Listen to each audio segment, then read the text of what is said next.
Panorama Sardo, in collaborazione con Cofimer, il primo consorzio di garanzia collettiva fidi a sostegno del terziario, in Sardegna. Suentu, vini nuovi da terre antiche. Dal 1953, Gruppo Cellino. Non c'è limite ai sogni. PNA, l'associazione degli artigiani e delle imprese italiane. Grafiche Ghiani, l'esperienza di una vita, l'innovazione più avanzata. SE Trand, settore ecologia, dal 1979 al servizio dell'ambiente in Sardegna.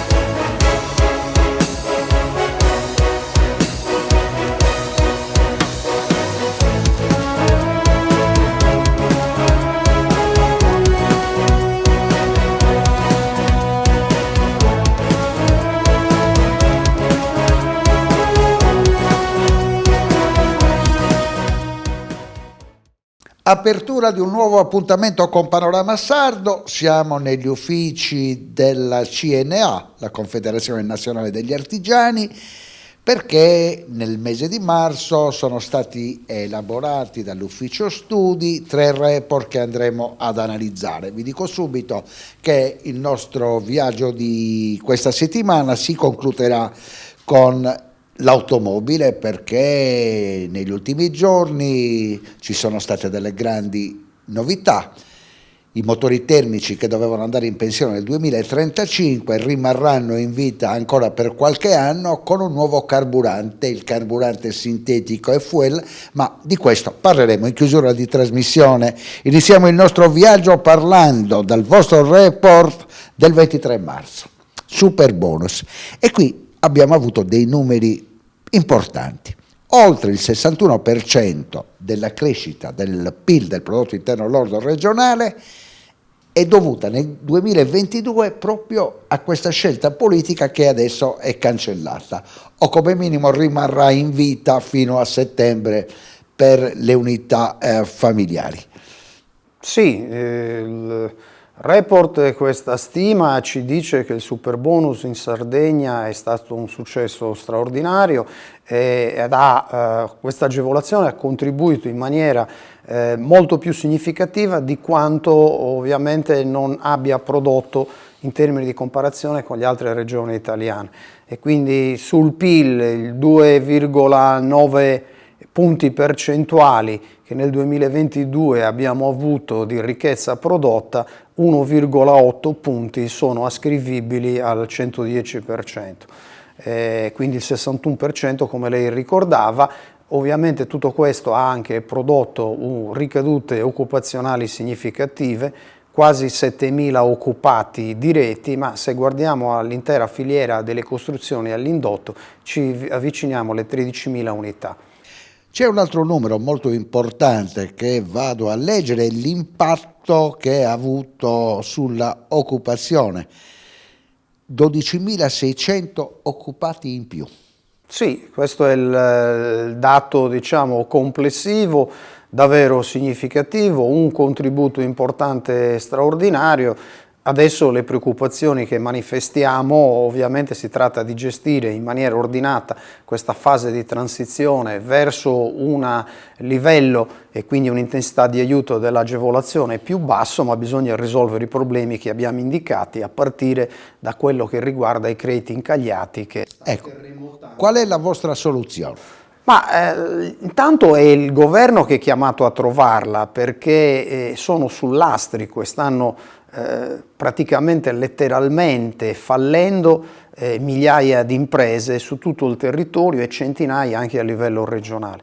Ricordiamolo, stanno fallendo perché hanno anticipato risorse proprie ai propri clienti per conto dello Stato. Quindi lo Stato deve trovare una soluzione, noi ne abbiamo indicate alcune, per esempio quella di trovare dei soggetti che in ultima istanza ovviamente possano accollarsi una parte di questo credito, Cassa Depositi e Prestiti, o anche per esempio concedendo che gli istituti di credito e le banche possano ovviamente compensare gli F24.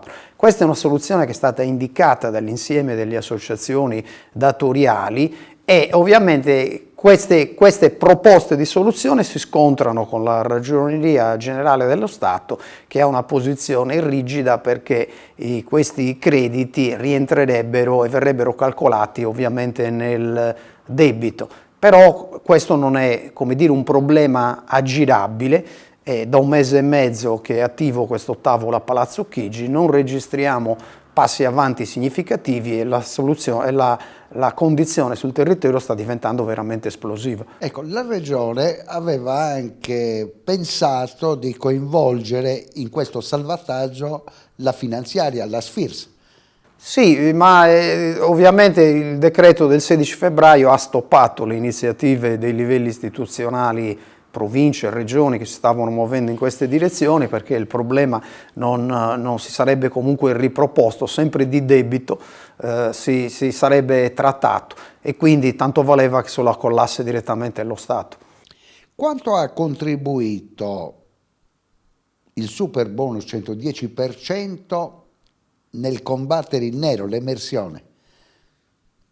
Beh, tutte le misure di agevolazione e i bonus edilizi da quando sono nati avevano come finalità proprio questa, di far emergere il lavoro nero, perché è evidente che tutta quella parte di lavoro grigio o nero che viene svolta in condizioni, diciamo, non legali, con meccanismi di questo tipo e attraverso ovviamente le procedure che sono previste, devono tornare alla luce del sole. Quindi c'è stato un recupero significativo e i dati che anche noi abbiamo prodotto del concorso, non solo alla ricchezza, ma una parte significativa, quasi il 48% poi della spesa che lo Stato complessivamente ha messo in campo è rientrata attraverso ovviamente una maggiore contribuzione, attraverso le entrate fiscali che gli investimenti hanno prodotto.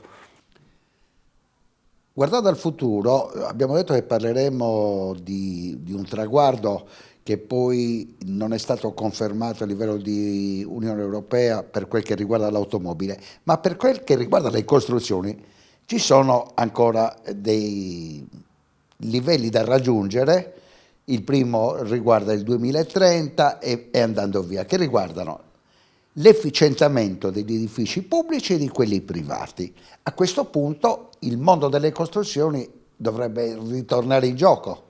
Assolutamente sì, insomma tutto il sistema economico guarda ormai alle dinamiche che riguardano l'efficientamento energetico, l'abbattimento delle emissioni e quindi questo è un trend ineludibile e quindi la direttiva europea che è stata approvata nei giorni scorsi, la cosiddetta case green, indicano un processo importante, straordinario, che vedrà soprattutto il mondo delle costruzioni impegnato direttamente.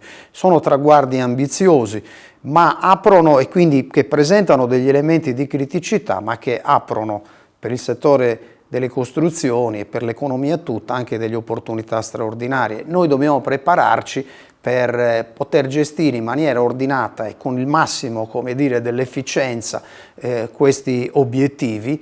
Significa, noi stiamo compiendo delle stime, significa che dei circa 870.000 abitazioni che sono presenti in Sardegna, una quota intorno a 110-120.000 dovrà essere interessata. Perché costruite prima degli anni 60. Noi abbiamo un patrimonio edilizio che è il 51% del patrimonio edilizio che è costruito prima del 1970 e abbiamo il 70% dello stock complessivo che ha più di 50 anni. E quindi sono tutte abitazioni in classe G. Quelle che sono in classe G è una parte, la direttiva fa riferimento al 15% all'incirca di quelle che sono ovviamente nell'ultima classe, che sono ovviamente le abitazioni e quello stock che dovrà essere immediatamente interessato dagli obblighi che vengono previsti, ma poi pian piano ovviamente abbiamo uno stock, diciamo, successivo di abitazioni, si avvia un processo che nella fase, come dire, iniziale dovrà quantomeno meno riguardare un volume di abitazioni che è quello che ricordavo. Quindi una sfida, come dire, straordinaria, perché sappiamo che già oggi c'è un difetto e abbiamo una penuria di maestranze e quindi di professionalità, di competenze. Le imprese sul mercato non trovano dipendenti, non trovano ovviamente da occupare, e quindi il tema è prepariamoci per tempo, perché tutta la filiera che deve essere costruita anche in funzione di questi nuovi traguardi. Noi dobbiamo riposizionare, questo vale per l'edilizia ma vale anche per il settore auto, per gli altri segmenti dell'economia, dobbiamo ovviamente gestire questa transizione, abbiamo un periodo di 10 anni e dobbiamo farlo costruendo le competenze e ovviamente anche posizionando su un livello di specializzazione più elevato i nostri sistemi produttivi. È una bella sfida ma anche ricca di opportunità. Vediamo l'altro report che è datato 21 marzo e riguarda l'export regionale, che ha sfiorato complessivamente nel 2022 i 9 miliardi di euro, ma con una crescita fortemente influenzata dal settore petrolifero, che ha avuto una diminuzione ma ha avuto un vertiginoso aumento dei prezzi. Sì, il dato sui 9 miliardi complessivi ci dice che la crescita è stata sull'anno scorso o sull'anno precedente del 61%. Però questa crescita è, come dire, in parte taroccata dalla dinamica inflattiva e quindi dei prezzi. Quindi c'è stata una crescita complessiva ma i volumi esportati sono diminuiti. Perché i prodotti petroliferi, nel vostro report si legge, sono arrivati a crescere addirittura dell'85%. Sì, da un punto sì, sono cresciuti, è cresciuto perché i prezzi e l'inflazione hanno consentito questa crescita, ma i volumi che sono stati esportati sono diminuiti. E questa diminuzione è stata nell'ordine del 10% complessiva delle quantità, del 32% in decrescita al netto dei prodotti petroliferi, e quindi la dinamica dei prezzi ha influito molto e anche questo, come dire, è un elemento di preoccupazione, perché è aumentata complessivamente il valore ma i volumi sono diminuiti in tutti i settori, e questo ovviamente ci espone, l'elemento di preoccupazione che segnaliamo nel report riguarda appunto la prospettiva, perché in un mercato che tende a diventare più competitivo e più volatile, in prospettiva rischiamo di perdere quote di mercato. Perché è crollato l'export metallurgico? Ma questa è la componente che più si è ridotta del 41%, ed è anche la causa di quella contrazione di cui parliamo. Questo riguarda dinamiche che hanno riguardato i rapporti e i contratti in essere con alcune nazioni, non ultima questa condizione che ha riguardato la guerra e un ritrarsi, anche un riallocare alcune produzioni, perché poi a livello di filiere e di elementi, diciamo, globali nelle filiere delle distribuzioni c'è stata questa condizione che vede molti paesi ovviamente riportare nei propri paesi di origine le produzioni che un tempo venivano affidate all'export. Il settore metallurgico è quello che è stato più influenzato da queste dinamiche. Quindi il settore che ha pagato il prezzo più caro è quello metallurgico. Quello metallurgico, vanno tendenzialmente bene il settore dell'agroalimentare, il settore del vino, e il settore dei formaggi, ma anche qui vale questa regola generale di cui parlavamo all'inizio, che è aumentato il valore delle esportazioni ma c'è stata una contrazione dei volumi. Per esempio, se parliamo di pecorino, abbiamo avuto una crescita del prezzo del 27% a dicembre, che è il nostro fiore all'occhiello a livello di esportazioni. Che è il nostro fiore all'occhiello a livello di esportazioni, e a dicembre ha toccato i 14 euro a chilo. Il prezzo più alto del grana pezzo più alto, ma anche qui c'è stata una riduzione delle quantità esportate con questo campanello d'allarme che ci dice che dobbiamo essere molto vigili per mantenere elevate le quantità che mandiamo all'estero, perché diversamente diventeremo marginali da un punto di vista delle quote di mercato. Siamo in chiusura, vediamo il terzo report che riguarda la crescita a livello di centri della Sardegna e ci accorgiamo che Cagliari, che si è classificata al secondo posto assoluto nel meridione alle spalle di Napoli, è il centro dell'isola che è cresciuto economicamente di più, e nel contempo nel vostro report si segnala invece una Sardegna assolutamente a due velocità, un'area metropolitana che va forte e tutto il resto che va male. Sì, questo è il dato che emerge, quindi Cagliari si segnala su molti indicatori economici come un'area molto dinamica, capace di attrarre quindi non solo gli investimenti come dire, economici, ma anche di attrarre capitale umano di qualità. Non a caso è al primo posto per l'innovazione. E contestualmente registriamo invece un arretramento significativo di altre aree isolane, soprattutto il sud Sardegna, il Nuorese, Oristano, con l'area quindi del Sassarese che si colloca in una posizione diciamo mediana. Tutto questo ci dice che Cagliari ha una capacità di attrarre investimenti e che ovviamente occorrono politiche che possano anche riequilibrare, perché c'è una tendenza a degli strumenti, come dire, delle risorse economiche ad affluire in quest'area, ovviamente a discapito del resto delle aree isolane. Qui deve intervenire la politica con strumenti di riequilibrio, perché diversamente il gap tende ad crescersi e noi condanniamo a una condizione ovviamente di sottosviluppo aree importanti della nostra regione. Due curiosità. Cagliari è terza in Italia per presenza di medici specialisti, addirittura seconda per posti letto in rapporto alla popolazione. Questo è il dato che emerge e che ovviamente ci mette l'area del Cagliaritano ai primi posti, soprattutto se comparata con le aree meridionali. Con le aree, sì, col resto diciamo del meridione d'Italia.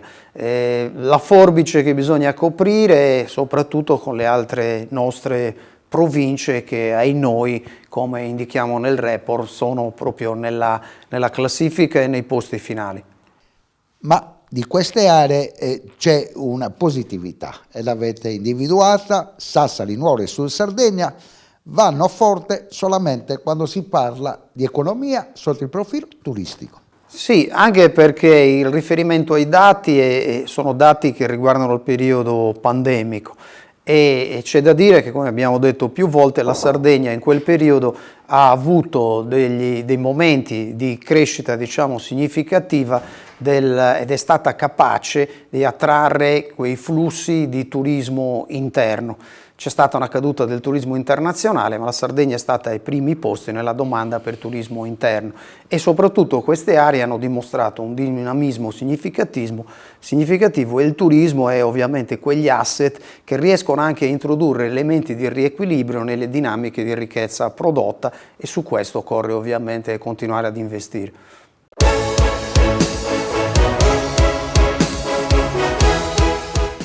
Cofimer, consorzio di garanzia collettiva Fidi, dal 1977 a sostegno del terziario. Il partner migliore nella ricerca di finanziamento più adatto a voi e nella trattativa per ottenere un fido alle migliori condizioni. Cofimer, il primo consorzio di garanzia collettiva Fidi a sostegno del terziario, in Sardegna.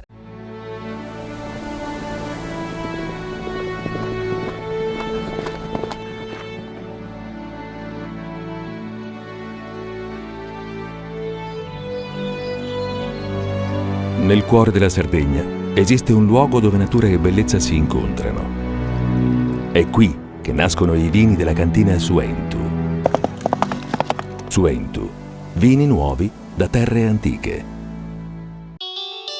Fai impresa, la fai bene, meriti credito.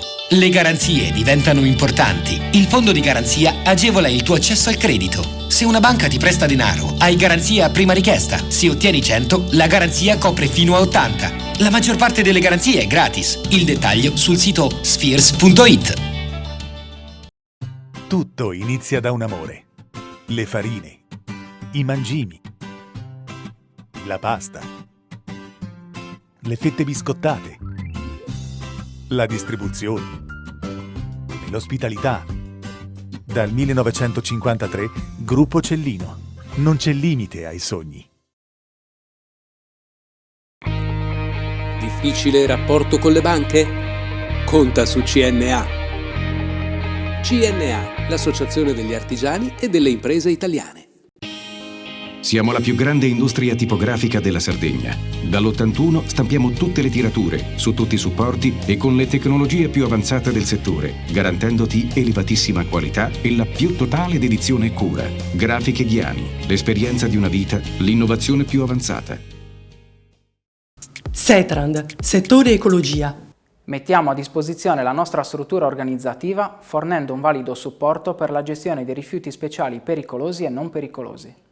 La Setrand, azienda leader nel settore ambientale in Sardegna, si rivolge alle pubbliche amministrazioni e alle imprese dell'isola. Dal 1979 al servizio dell'ambiente in Sardegna.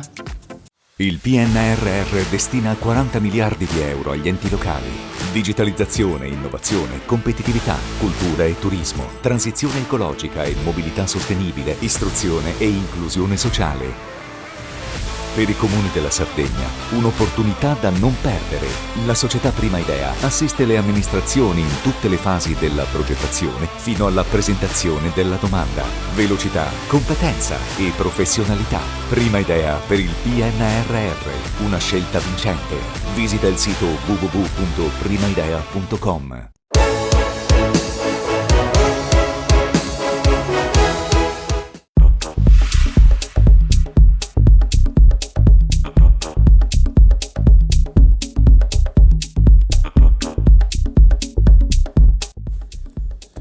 Uno straordinario successo di pubblico, la seconda edizione di Stelle in Marmilla. La cantina Suentu, in collaborazione con alcune aziende locali, ha dato vita a un vero e proprio evento che si può definire una sinfonia di gusto. Grazie alla presenza degli chef internazionali stellati di origine sarda e anche al maestro Beppe Vessicchio, noto personaggio televisivo nazionale che da alcuni anni si occupa di enogastronomia. L'evento è servito sicuramente alla valorizzazione dei prodotti sardi, ma soprattutto è sembrato quasi un preludio alla prossima edizione di Vinitaly di Verona, la 55esima, dove Suentu sarà protagonista insieme alle altre cantine sarde. Ma la mission della famiglia Pilloni è quella già da alcuni anni di valorizzare esclusivamente i prodotti sardi autoctoni. Buonasera Valerio, buonasera telespettatori di Telesardegna, e dai nostri viaggi di Panorama Sardo siamo tornati a Suentu in Marmilla perché oggi presso questa azienda saranno presenti le Stelle di Marmilla. Siamo con il presidente della cantina, Salvatore Pilloni. Buonasera Presidente, un altro evento per annoverare quello che è l'importanza della cultura sarda. Bene, benvengano questi eventi, io sono felice di vedere queste manifestazioni in Marmilla. D'altronde io dico che questi chef si prodigano a venire anche da noi, vengono da fuori, sia Oliver che Claudio Meli, chef di rinomata e importante. Benvengano queste cose, ripeto, ma sogno a volte di vederne tanti eventi così, ma non solo qui a Cantine Suentu, ma anche in altre località, non solo in Marmilla, in tutta la Sardegna, perché portare tutti questi chef di importanza nazionale, ma diciamo anche internazionale, non è semplice, però ben vengano queste cose qui e ringraziamo questi chef che vengono a fare questo qui. Poi domani ci sarà anche stanotte la manifestazione per beneficenza dell'Ucraina, di conseguenza questo è ancora più bello e di conseguenza grazie a tutti questi che hanno collaborato, che collaboreranno ancora per questi eventi, per beneficenza e poi tutto l'altro si vedrà. Presidente Pilloni, fondamentali sono le connessioni, sono le collaborazioni. Voi è già alcuni anni che state dimostrando che l'evento non è solo fine a se stesso, ma l'evento è un momento anche di riflessione. Ma è certo che è un momento di riflessione, perché noi ci dobbiamo confrontare col mondo. Adesso sto usando, dico il mondo per non dire l'Europa, ma la penisola. Di conseguenza io mi confronto sempre. Il confronto è quello che ci fa crescere a tutti. Prima di lasciarla ai lavori di questo evento e a tutti gli avventori e tutti i partecipanti e protagonisti, le chiedo, fra qualche giorno ci sarà la 55esima edizione del Vinitaly che torna al 100% alla normalità. Saranno presenti a Verona 60 paesi e oltre 1000 top buyer. Ma la ricetta sarda per accaparrarsi ancora più mercato, ma soprattutto conoscenza del brand Sardegna, qual è? Ma secondo me è proprio quello che stavamo dicendo prima, il confronto con il resto del mondo, perché noi cresciamo, ma devono crescere tutte le cantine isolane e abbiamo il potenziale per crescere tanto. Io dico che se c'è il confronto, secondo il mio punto di vista, si crescerà ancora. Tenete presente che noi stiamo iniziando a crescere adesso, dico Regione Sardegna, perché comunque sia mi sembra che stiamo cambiando modo di ragionare, modo di vedere, però mi sembra che in molte cantine oggi c'è il confronto e con il confronto tutti cresceranno. Io mi auguro che il Vinitaly quest'anno, che c'è tanta voglia di uscire, no? Diciamo questo, io ci andrò anch'io a fare una passeggiata per capire come si muove il mondo. Hai detto bene, ci sono 60 paesi e qual è il momento migliore nel confronto? Questo, andare al Vinitaly, confrontarsi con le altre cantine nazionali, internazionali e poi si vedrà. Comunque mi auguro che i vini della nostra regione continuino a crescere come stanno crescendo. Come dice il Presidente Pilloni, fondamentali sono le connessioni, sono le collaborazioni e qui abbiamo un'azienda leader del mercato sardo per quanto riguarda il riso. Salutiamo Felice Passiu. Signor Passiu, la situazione sarda del vostro prodotto come procede in questo momento? Procede bene, siamo molto contenti di essere qua innanzitutto ed è una bella iniziativa che può sicuramente permetterci di farci conoscere sempre di più e di crescere, perché comunque l'obiettivo nostro è sempre quello di crescere e diventare comunque un'azienda, una bella realtà per le persone sarde, comunque perché ci facciamo conoscere pian piano anche fuori dalla Sardegna, in tutta Italia e anche all'estero. Ecco, questo è l'obiettivo che ci precludiamo per quest'anno. Ecco. Lei arriva dall'Oristanese, zona di Oristano, un prodotto sardo per eccellenza, il riso appunto della Sardegna. Questi eventi servono, ma serve anche che i consumatori scelgano sardo.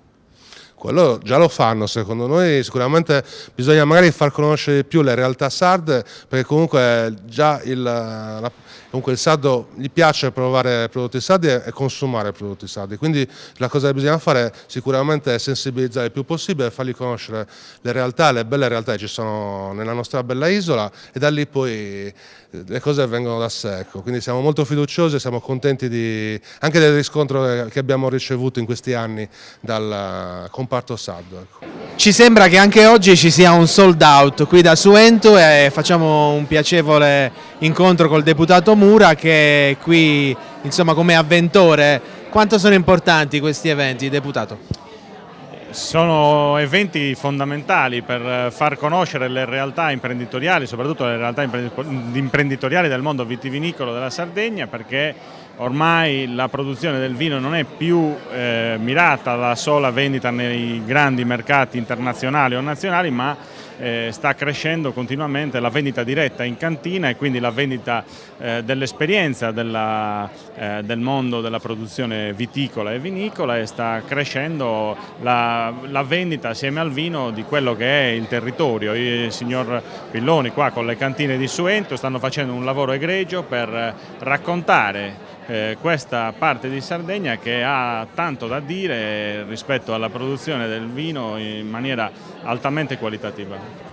Quanto è importante e fondamentale, questi eventi sono sempre eventi privati, però attraggono non solo gli operatori del settore, ma anche oggi abbiamo delle stelle di Marmilla che arrivano, sono sardi che lavorano all'estero e fortunatamente è un'inversione di tendenza questa. C'è una fame da parte delle persone che emigrano dalla Sardegna, che conoscono mondi nuovi, che si sviluppano professionalmente, c'è tanta fame di Sardegna. Noi abbiamo il dovere di sostenere e supportare chi riesce a far emergere la Sardegna e loro sono corsi qui per questo motivo, immagino. Non ho avuto modo di confrontarmi ancora con loro, lo farò magari durante la giornata, però sono sicuro che il motivo sia questo, ecco, la voglia da parte delle persone che stanno fuori, quindi le stelle di Marmilla come ha annunciato lei, di voler portare qualcosa della loro terra fuori dove stanno lavorando loro. Mura, lei oltre al suo lavoro istituzionale fa anche un lavoro di conoscenza andando sul territorio. Le chiedo che Vinitaly 55esima edizione sarà per la Sardegna? Sarà un Vinitaly che senza ombra di dubbio darà seguito al trend di crescita che la Sardegna ha visto negli ultimi anni, negli ultimi decenni, ma non dobbiamo cullarci troppo su quello che è l'andamento naturale delle cose. Noi dobbiamo lavorare affinché la Sardegna possa affermarsi con un ruolo più protagonista rispetto a quello che ha oggi nel mondo vitivinicolo. Ci sono tante realtà che dicono tanto, ma purtroppo abbiamo poca incisività nel mondo della produzione vitivinicola italiana e quindi anche internazionale. Dobbiamo lavorare per far crescere la produzione vitivinicola, per far crescere la qualità e per supportare le persone che stanno investendo tanto in questo mondo. Stelle di Marmilla qui a Suentu avrà anche l'appoggio dei ragazzi che andranno a far parte del mondo food, wine nazionale e ci auguriamo anche internazionale. Ne parliamo con il docente Carlo Campus dell'Istituto Alberghiero di Villamar. Professore, buongiorno, vediamo i suoi allievi che sono pronti alle degustazioni e anche a fornire supporto a questo evento. Sì, assolutamente, siamo in collaborazione con la cantina Suentu, una cantina di professionisti sia per ciò che riguarda il settore e soprattutto di serietà nel settore, una cantina che la collaborazione con noi Istituto di Villamar è da qualche tempo. Oggi soprattutto abbiamo un interessante evento con degli chef nazionali e internazionali, abbiamo sia il settore di accoglienza, di sala e vendita e di cucina che collaboreranno tutta la giornata con i vari chef, maître e accoglienza. Professore, questo è un evento privato che comunque tende a valorizzare il brand Sardegna, tende a valorizzare l'accoglienza e anche la gestione dell'oreca, della ristorazione, così lo spieghiamo ai nostri telespettatori. Le chiedo, dal suo osservatorio, anche gli anni passati, lasciando stare la pandemia, c'è una carenza di personale nelle strutture piuttosto che in quelle che sono la ricettività turistica, quindi bisogna appoggiarsi sempre un po' all'esterno, ma a me risulta che i numeri dell'alberghiero siano numeri importanti, c'è partecipazione? Assolutamente sì, noi come Istituto Alberghiero di Villamar andiamo ogni anno in stage, quindi nei vari alberghi della Sardegna. Veniamo qui per fare questi eventi internazionali e nazionali, quindi per mettere in mostra i ragazzi, visto e considerato che noi come istituti diamo le basi, poi naturalmente tramite l'aiuto di questi eventi, di questi hotel, i ragazzi cercheranno di apprendere molto di più a livello professionale.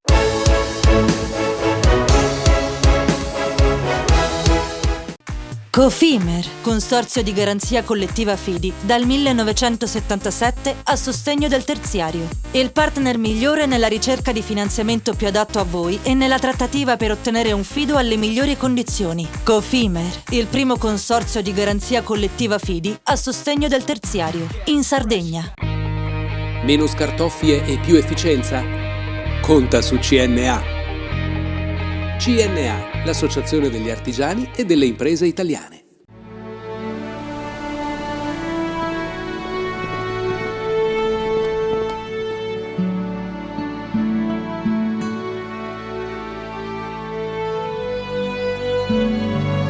Nel cuore della Sardegna esiste un luogo dove natura e bellezza si incontrano. È qui che nascono i vini della cantina Suentu.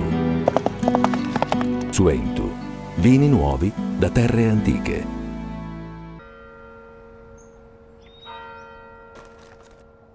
E tu? Filiere guinisesi. È nata la pasta Ercole.0, l'unica di filiera sarda al 100%, certificata dal grano alla tavola. Scopri il nuovo gusto Cellino nel tuo supermercato di fiducia.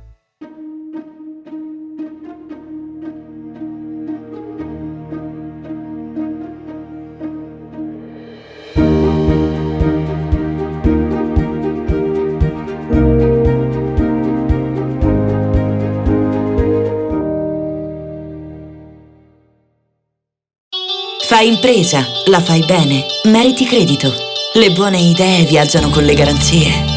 Il fondo di garanzia è dalla parte delle imprese sarde che vogliono superare la stretta creditizia. I dettagli sul sito sfirso.it. Setrand, settore ecologia. Mettiamo a disposizione la nostra struttura organizzativa fornendo un valido supporto per la gestione dei rifiuti pericolosi e non pericolosi, in linea con la nostra certificazione EMAS. La Setrand, leader in Sardegna nel settore ambientale, si rivolge alle amministrazioni pubbliche e alle aziende dell'isola. Dal 1979 al servizio dell'ambiente in Sardegna. Il PNRR destina 40 miliardi di euro agli enti locali. Digitalizzazione, innovazione, competitività, cultura e turismo, transizione ecologica e mobilità sostenibile, istruzione e inclusione sociale. Per i comuni della Sardegna, un'opportunità da non perdere. La società Prima Idea assiste le amministrazioni in tutte le fasi della progettazione fino alla presentazione della domanda. Velocità, competenza e professionalità. Prima Idea per il PNRR, una scelta vincente. Visita il sito www.primaidea.com.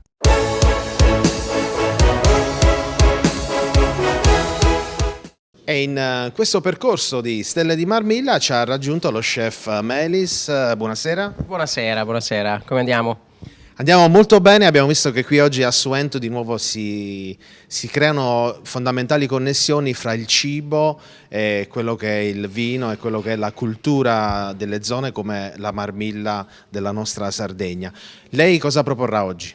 Allora, io propongo, quindi farò sono tre piccoli appuntamenti in uno. Allora, abbiamo prima uno show cooking dove presenterò un piatto che si chiama Memorie, anzi il ricordo della passeggiata in Sardegna, che è a base di carciofi, eucalipto e lumache, che è una cosa un po' particolare che racconteremo poi nel dettaglio più tardi. Mentre sullo street food prepariamo due piatti, uno ispirato alla Sardegna e uno invece ispirato al Trentino Alto Adige, che è la regione in cui opero, quindi sono un po' un sardo atesino, no? Quindi barbaricino di cuore di fatto, è un po' anche altoatesino perché ci vivo da parecchio tempo e appunto opero in quel territorio. Quindi abbiamo la dedica alla Sardegna l'abbiamo fatta utilizzando fagioli di San Luri, fagioli neri di San Luri, il cinghiale cacciato locale, e andiamo a fare praticamente due consistenze di fagioli. Questo cinghiale che è stato cotto a una temperatura molto bassa, brasato però in maniera tradizionale, in agrodolce come si faceva una volta a casa, e poi lo serviremo con della cipolla rossa marinata. Quindi un piatto molto semplice che rappresenta però la cucina di casa in una versione un pochettino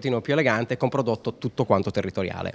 Mentre sull'Alto Adige utilizzeremo un prodotto ancora territoriale che è il riso passivo, quindi riso sardo carnaroli in questo caso. Lo mantecheremo con una sorta di taleggio di montagna che si chiama Straca 40 di un'azienda biologica che si chiama Agricola Foradori, che produce appunto questo formaggio da sole 6 mucche in alpeggio, quindi questo taleggio invecchiato, appunto Stra 40 perché è maturato per 40 giorni, ha tutta questa crosta all'esterno, e lo serviremo con della mela verde, anche questo prodotto tipico altoatesino. Abbiamo le mele altoatesine qui in Sardegna in questo momento, e una riduzione che è una sorta di salsa teriyaki ispirata all'Oriente ma in realtà fatta solo con aceti altoatesini di pere. Quindi ci sarà una connessione nella regione dove lei lavora e porta la cultura sarda, perché lei arriva da Gadoni, giusto? Esattamente, io sono di Gadoni, quindi Barbagia, sì, diciamo che c'è una connessione, ovviamente quello che io porto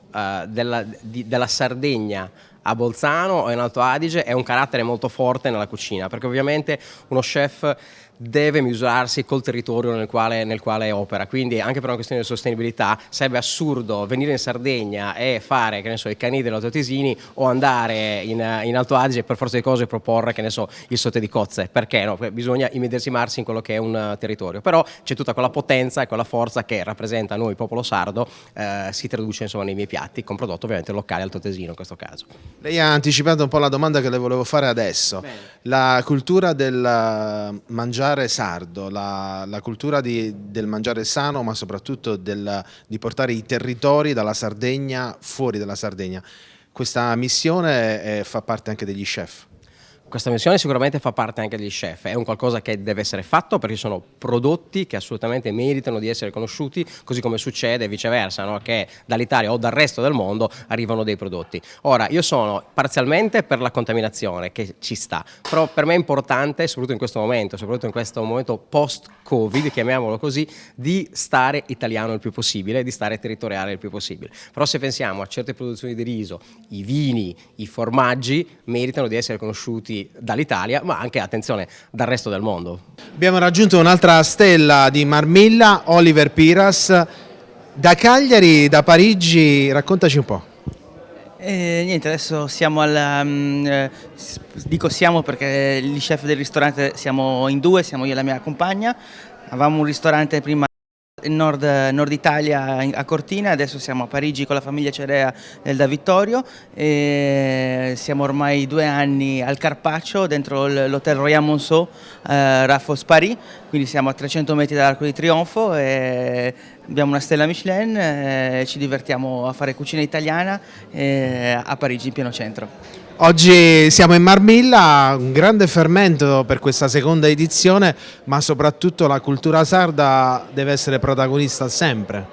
Sempre, oggi facciamo dei piatti, diciamo che hanno dei collegamenti più che con la Sardegna, con l'Italia. Abbiamo parlato dei piatti che facciamo anche al ristorante, faremo una tartare di ricciola, comunque pesce locale con delle erbe che hanno colto i ragazzi questa mattina qua spontanee in Marmilla e poi facciamo una zucchina marinata con una salsa allo yogurt e degli estratti di erbe sempre della Marmilla. Oliver, è fondamentale il prodotto territoriale, autoctono, il prodotto, il terroir, visto che oggi siamo in una cantina.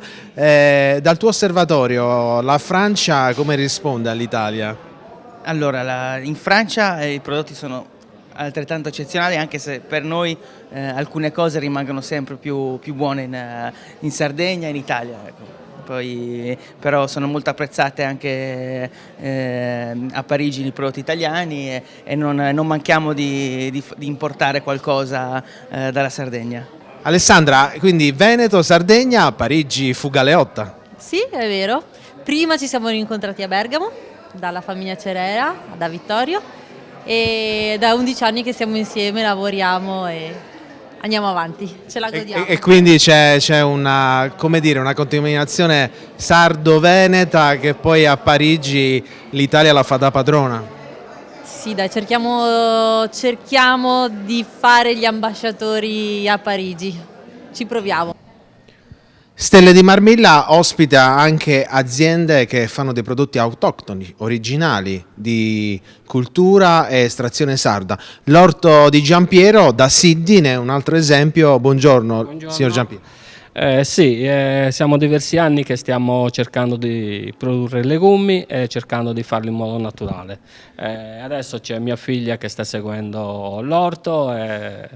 Quindi un'azienda che fa delle piccole produzioni ma di qualità. Com'è lavorare con papà? Bellissimo. Io ho iniziato più o meno quando avevo 16 anni e poi mi sono appassionata di questo lavoro. Da 2 anni infatti ormai lavoro definitivamente con papà nell'orto. È una passione proprio per la terra, quindi non è un fatto di andare a lavorare sotto il sole, ma è proprio una gioia, Ci sono tanti sacrifici, ma è proprio bello vedere il campo fiorito, il campo pieno dei legumi, la raccolta, la pulizia e la vendita soprattutto. Quindi un lavoro che appassiona, che arriva da tempi lontani, da una cultura lontana, ma che può essere inteso anche come un lavoro moderno, di attualità. Sì, sì, assolutamente. Tramite i mercati o semplicemente anche tramite i social riusciamo ad arrivare a tante persone.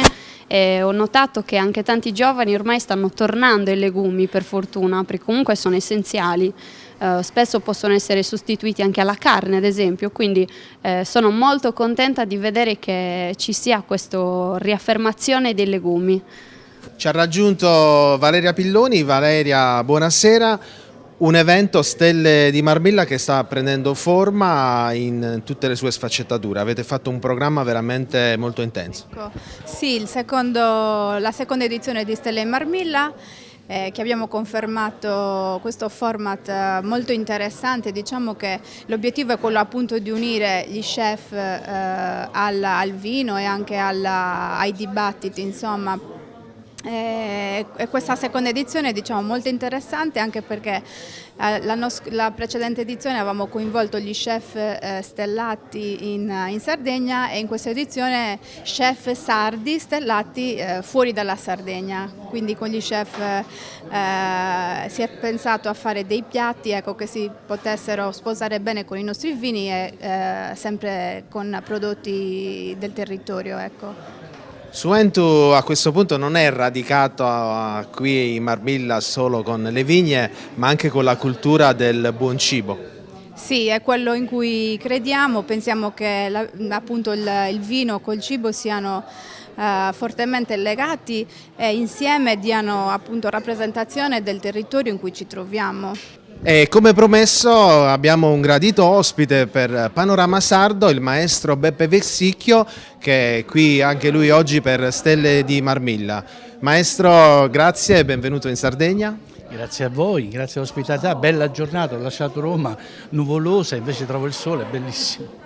Non è la sua prima volta in Sardegna, ma oggi in Marmilla ci sarà una connessione fra il vino e il buon cibo. Lei presenterà anche il suo progetto Musiché, ce lo descrive? Sì, Musiché è un progetto nato nel 2018 circa, dopo aver vagato con tante cantine per l'Italia per far vedere che cosa la musica riusciva a fare sul vino, attraverso proprio l'influenza delle vibrazioni di queste musiche particolari, e dopo aver anche prodotto in collaborazione con alcune cantine dei vini che poi sono piaciuti anche, ho pensato visto che la musica versa in condizioni peggiori di quelli del vino, che sta vivendo invece un momento molto bello, allora, visto che la musica aiuta il vino, ho pensato di creare Musiché, che è una cantina che ha come obiettivo, oltre che ovviamente valorizzare questo lavoro dell'armonia sul vino, ma anche quello di raccogliere fondi per delle borse di studio per musicisti, soprattutto per i giovani musicisti che magari, al di là della possibilità di concorrere laddove ci sono dei premi, ma possono vedere riconosciuta il proprio impegno, perché la formazione musicale ha bisogno di essere fatta con impegno, e ci vogliono bravi insegnanti. A volte bravi insegnanti non è sotto casa né nel conservatorio che tu hai scelto, e quindi per affinare doti di talento bisogna magari allontanarsi e sostenere spese. Ecco, noi lo facciamo ovviamente per ragazzi che hanno 15, 16 anni, 17 massimo, e che mostrano già di avere talento e soprattutto dedizione, perché per suonare pagine della storia musicale che abbiamo ci vogliono anni e anni di esercizio. Maestro, il metodo che ci ha descritto è il metodo Friedman. Giusto, è un metodo che praticamente è come se la musica è universale, è come se le note dicessero al vino di raggiungere la sua miglior performance e anche la sua miglior longevità. Il concetto dell'armonia in generale è questo: se noi ci ritroviamo a contatto con elementi armonici, tutto il nostro sistema biologico tende a prendere una nuova condizione. Noi a volte come persone lo proviamo come piacere proprio, se ci troviamo in una zona incontaminata, naturale, dove la natura è estremamente armonica, noi possiamo solo che avere benefici. Il vino fa la stessa identica cosa, a contatto con le vibrazioni di una musica polifonicamente coerente. È difficile spiegare esattamente che cosa sia. I miei studi partono da Mozart, che rivelava agli scienziati americani particolari capacità che altre musiche non avevano, ma loro sono scienziati, hanno studiato il fenomeno, hanno diviso semplicemente le cose, non sono musicisti. Io ho approfondito questo argomento da musicista e credo di avere scoperto i termini della polifonia che possono permettere a un elemento come il vino semplicemente di avere quelle coordinate per ristrutturarsi, quindi non diamo un'informazione nuova. Non gli diciamo noi come cambiare, è il vino che trova la sua migliore condizione per esprimersi. Quello che forse avrebbe fatto magari fra 2 anni o fra 3 anni se lo lasciamo tranquillo. Ma le cantine spesso, voglio dire, non sono così protette da interferenze. Ecco, questo indotto armonico riesce immediatamente, ma nell'arco di pochi minuti, chi ha palato se ne è accorto, perché anche in televisione le Iene sono venute a sindacare questo aspetto. Alla fine gli esperti che hanno chiamato hanno confermato questa modifica. Ecco, in effetti mettiamo il vino nella sua migliore condizione autonoma. Certo, non è che, voglio dire, un Chianti può diventare un Barolo e viceversa. Rimangono con le proprie caratteristiche, ma nel proprio excursus esprimono molto di più di quello che di solito fanno. E allora noi invitiamo i nostri telespettatori ad andare a vedere Musiché, anche a cercarlo via internet e non solo. Che dire, nel ringraziare la Cantina Suento, il maestro qui presente, ma soprattutto Domenico Sanna e la famiglia Pilloni che hanno organizzato queste stelle di Marmilla, e ora la linea va a Valerio Vargiu che da Firenze ci presenta un'altra parte della Sardegna che va a comunicare con la cultura.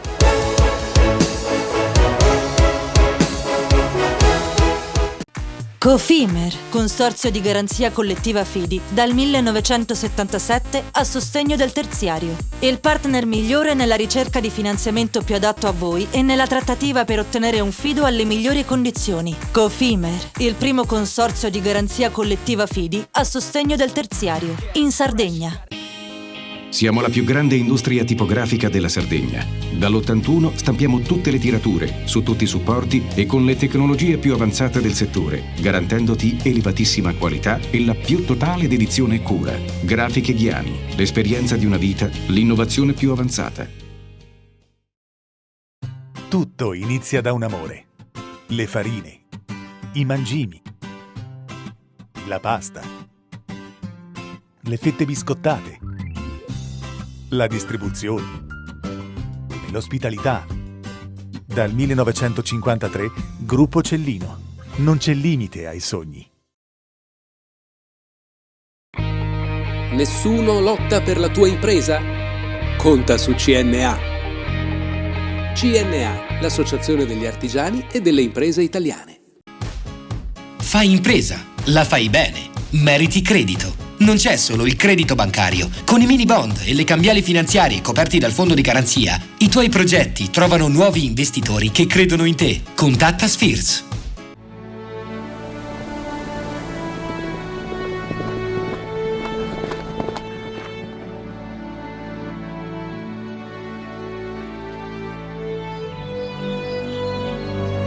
Nel cuore della Sardegna esiste un luogo dove natura e bellezza si incontrano. È qui che nascono i vini della cantina Suento. Suento, vini nuovi da terre antiche. Setrand, settore ecologia. Grazie agli impianti innovativi ed al costante sviluppo tecnico recuperiamo oltre il 70% dei rifiuti da noi gestiti. La Setrand, azienda leader nel settore ambientale, si rivolge alle pubbliche amministrazioni e alle imprese dell'isola. dal 1979 al servizio dell'ambiente in Sardegna. Il PNRR destina 40 miliardi di euro agli enti locali. Digitalizzazione, innovazione, competitività, cultura e turismo, transizione ecologica e mobilità sostenibile, istruzione e inclusione sociale. Per i comuni della Sardegna, un'opportunità da non perdere. La società Prima Idea assiste le amministrazioni in tutte le fasi della progettazione fino alla presentazione della domanda. Velocità, competenza e professionalità. Prima Idea per il PNRR, una scelta vincente. Visita il sito www.primaidea.com.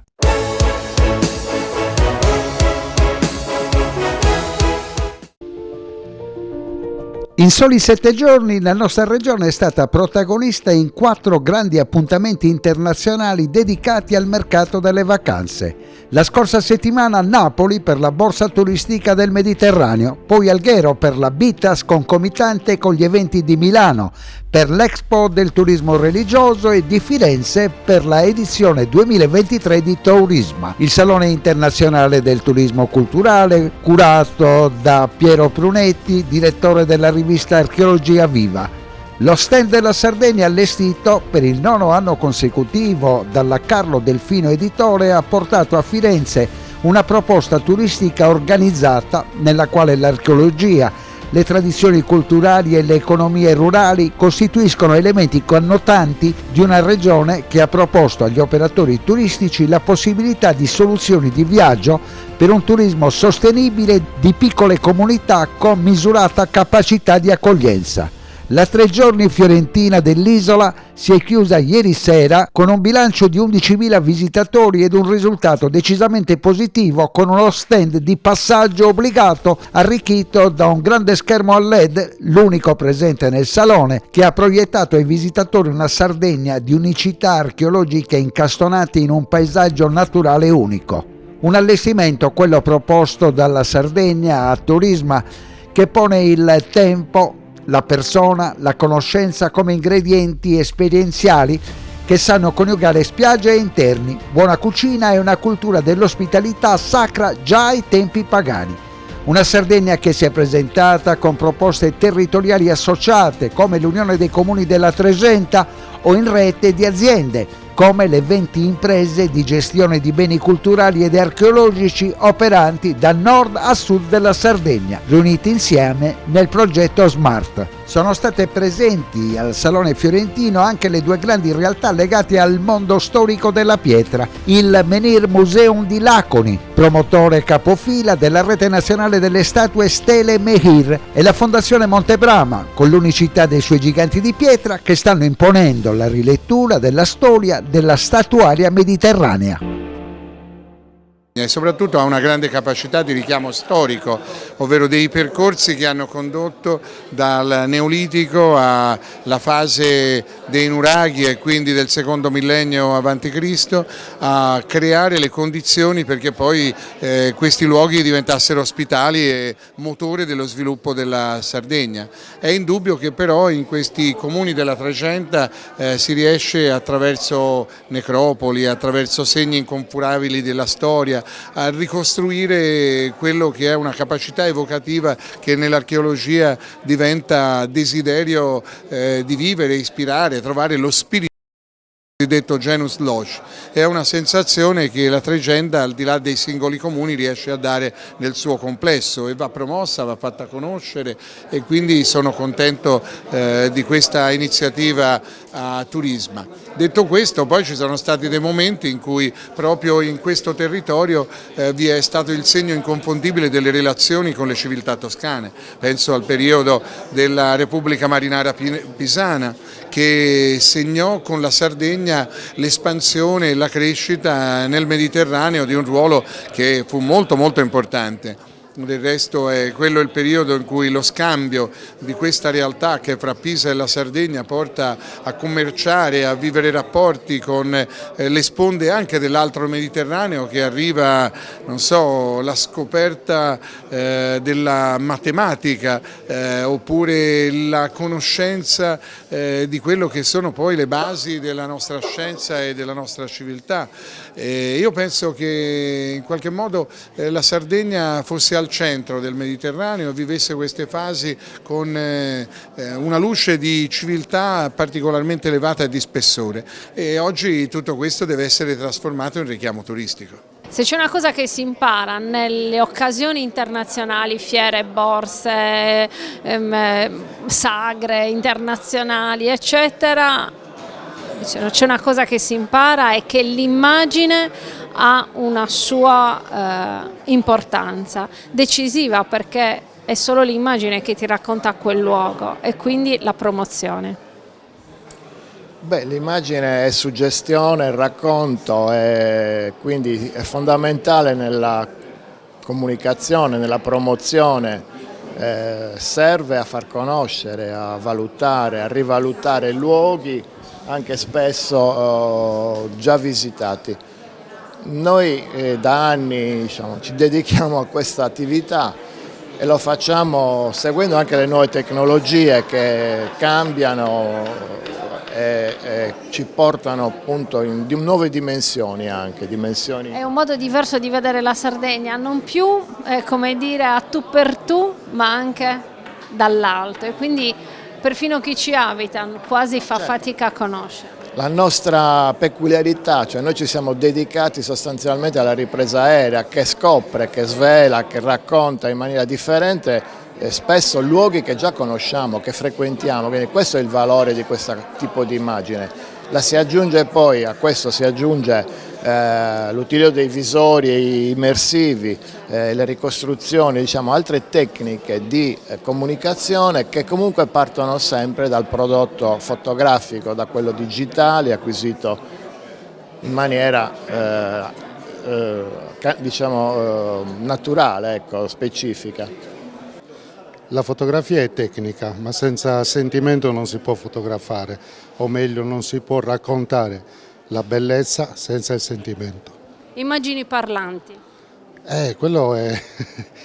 Le immagini parlanti sono quando chi guarda quelle immagini sente qualcosa, e questo mi fa molto piacere, anche perché il mio mestiere è quello di raccontare la mia isola, cercando di appassionare le persone per fare in modo che l'isola venga conosciuta e ovviamente vissuta, quindi un richiamo anche turistico oltre che di conoscenza del patrimonio archeologico. È una sfida, turismo culturale e una cultura che fa economia territoriale. La Sardegna era troppo conosciuta per il mare, le bellezze delle nostre coste sono oramai il manifesto più bello che noi abbiamo nel mondo. Però bisogna anche fare in modo che tutto quello che è all'interno dell'isola venga frequentato e vissuto, venga conosciuto dai turisti. Ecco perché c'è un nuovo messaggio che si sta portando avanti, ed è il messaggio che la Sardegna non è solo mare, ma è soprattutto bellezze culturali. Ma con le bellezze culturali abbiamo l'enogastronomia, abbiamo l'artigianato, abbiamo la natura anche delle zone interne. Quindi chi viene in Sardegna, chi verrà in Sardegna per le coste deve sapere che oltre le coste c'è anche qualcos'altro di molto bello. Speriamo in una giornata di maestrale? Le giornate di maestrale in Sardegna sono la fortuna delle zone interne, perché quando c'è tanto maestrale le persone non vanno in spiaggia e frequentano i siti archeologici, i parchi, quindi qualche volta è meglio che ci sia maestrale anche forte. L'Unione dei Comuni presente al turismo ancora una volta e ha un impegno importante, pluriennale. Ormai siamo al 5° anno di presenza qui a Turisma, come Unione dei Comuni della Tregenta in questi anni abbiamo fatto un percorso di crescita, anche una consapevolezza delle potenzialità che il territorio della Tregenta può offrire. Abbiamo appunto sviluppato il progetto Tregenta Experience, prima in fase embrionale, adesso operativo.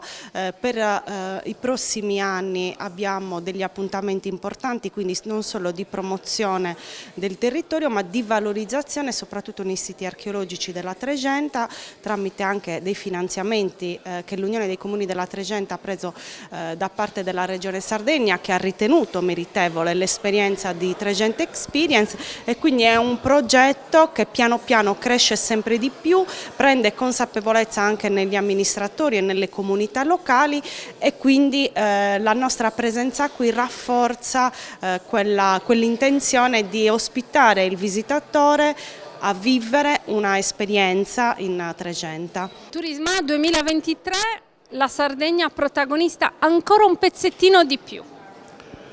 Sì, ci sono sempre novità che l'editore Delfino riesce sempre a inventarsi ogni anno, facendo della Sardegna una protagonista del Salone dell'Archeologia qui a Firenze.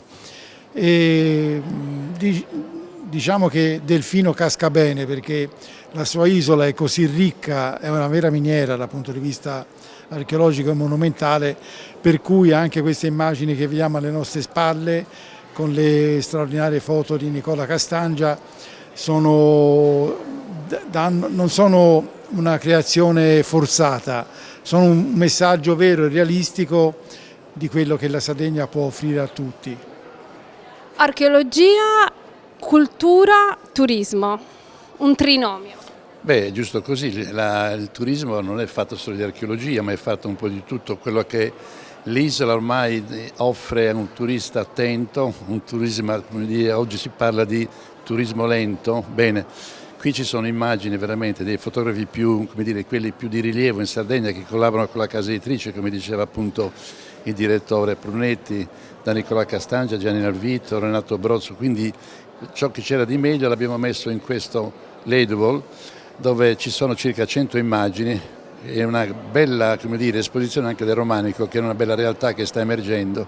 Quindi quest'anno direi che la novità intanto è la presenza di Montiprama, della regione, che è quella che finanzia in modo particolare turismo, ma i comuni della Trecenta, c'è il romanico con la fondazione, c'è il progetto Smart, quindi come dire, è una Sardegna sempre vivace, sempre viva, sempre attenta, ma sempre pronta a promuovere una realtà dell'isola che è quella della Sardegna, dire, vacanze per 365 giorni all'anno. Questo è lo scopo di questo maxi schermo che ci fa vedere di tutto e di più.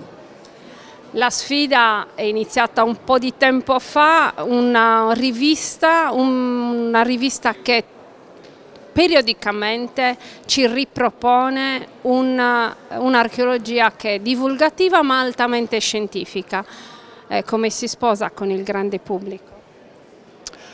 Allora io voglio dire una cosa, che è un omaggio alla Sardegna anche questo.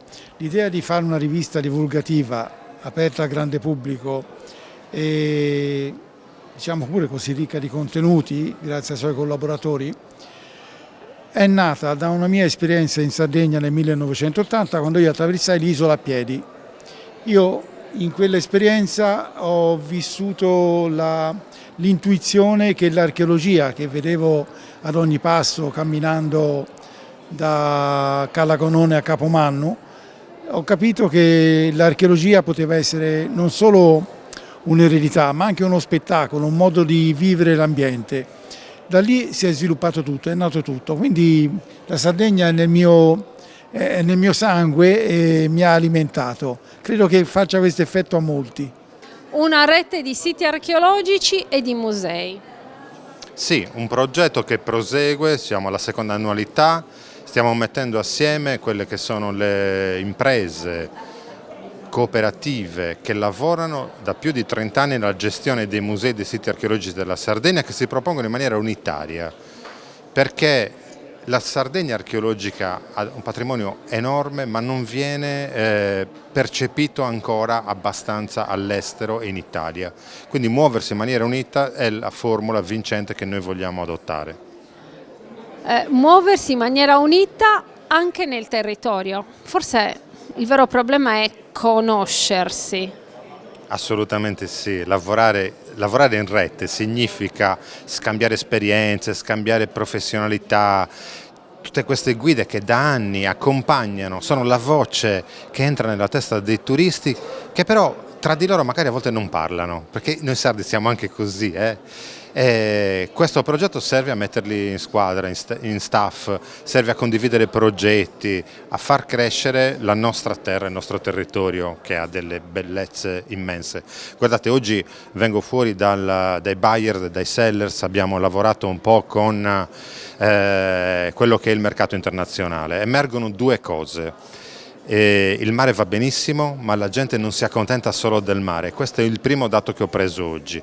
Il secondo dato, la Sardegna sta diventando un punto di attrazione per gli americani. Cioè il mercato americano sta subodorando le possibilità che si hanno in Sardegna. Se si aprono questi due scenari, allora il turismo archeologico, il turismo tutto l'anno, avrà un lancio, avrà un rilancio che non possiamo neanche immaginare. Siurgus Donicala fa parte dell'Unione dei Comuni della Trecenta e come tale siamo presenti qui a Turisma, tra l'altro in doppia veste anche con il Consorzio dei Laghi, perché i punti di forza di Siurgus Donicala sono l'ambiente, poi chiaramente l'archeologia, che è tutta da scoprire, su cui ci stiamo lavorando con degli scavi nella zona del nuraghe, con investimenti sul PST sempre nella zona del nuraghe, e quindi speriamo in un futuro roseo, perché senz'altro la zona del nuraghe, sita nel centro storico, è appetibile perché lì c'è un villaggio nuragico vissuto sin dalla preistoria, possiamo dire, anche nelle fasi successive con i romani, sino al periodo medioevali, dove sono state fatte non dico delle scoperte, ma dei ritrovamenti importanti che associano la parrocchiale di San Teodoro al periodo bizantino, San Teodoro, santo bizantino, e quindi un collegamento nella storia. Ci attendiamo tantissimo, abbiamo tantissimo da fare, però vediamo che i visitatori apprezzano anche la storia del nuraghe all'interno del paese e il connubio con la zona del lago Mulargio. Racconteremo gli ultimi eventi che sono stati organizzati con il progetto Trecenta Experience e quindi che verranno adesso fatti nel periodo della primavera e autunno. Ogni comune una sua storia, l'individualità di ciascuna storia all'interno di un contesto territoriale. Sì, il comune di Selegas, il mio comune, ha lavorato e sta lavorando soprattutto nella valorizzazione di un progetto, di un percorso esperienziale nelle terre del Turriga, che è una località dove ricca di tanta storia, ricca di tanti ritrovamenti, che è famosa anche per il ritrovamento della famosa statua di Dea Madre, che prende appunto il nome dall'omonima località del comune di Selegas. E oltre questo importantissimo ritrovamento ha dato anche il nome a uno dei vini sardi famosi in tutto il mondo, che è il Turriga. Museo di Senorbi, Madn, culla di civiltà, luogo di tesori meraviglioso, che racconta la storia millenaria di un sito che è diventato celebre per l'insediamento cartaginese, ma che aveva già un background importante. Monteluna, Sant'Uteru e il Madn, strettamente connessi per raccontare questo territorio ricco, abitato da gente raffinata e molto amante del lusso, dell'eleganza e anche della spiritualità. Tesori esposti che ci raccontano di questi tracciati umani straordinari, che tra l'altro speriamo di avere a breve maggiormente arricchiti da dati che arrivano costantemente dalla ricerca. Bisogna venire a vederlo, assolutamente venire a capire che cosa gli oggetti sanno raccontare, perché parlarne è importante, comunicarlo. Infatti Turisma è un'opportunità straordinaria, ma come dico sempre, al museo bisogna venire per capire i contesti, per capire la civiltà e per capire come gli uomini antichi, i nostri progenitori hanno poi rappresentato uno straordinario bagaglio culturale che ancora oggi, grazie al cielo, resiste al passaggio del tempo. Venire a Tarcesus offre un viaggio nel tempo. Possiamo partire dalle necropoli punico-romaniche per passare attraverso la chiesa campestre di San Bartolomeo, la chiesa medievale, e arrivare infine al Museo del Grano, che offre percorsi di panificazione, di preparazione dei piatti tipici del territorio. È un territorio che unisce alla bellezza naturale le antichità e una buona sana enogastronomia che non guasta mai in un buon viaggio. Certo, fa sempre piacere assaggiare qualcosa di buono, qualcosa soprattutto di tipico del territorio che magari si differenzia un po' dalle zone circostanti.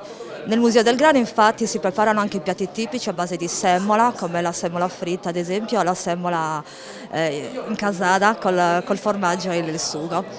Un sistema museale è non solo un territorio, è un'archeologa che coordina le attività. Che cosa significa lavorare in un territorio così centrale? È un territorio veramente ricchissimo e lavorare per divulgare, comunicare il patrimonio che abbiamo è veramente un'emozione incredibile. Dobbiamo trasmettere la ricchezza culturale del nostro territorio e questo può portare anche degli sbocchi lavorativi non indifferenti. Ricerca, divulgazione e promozione.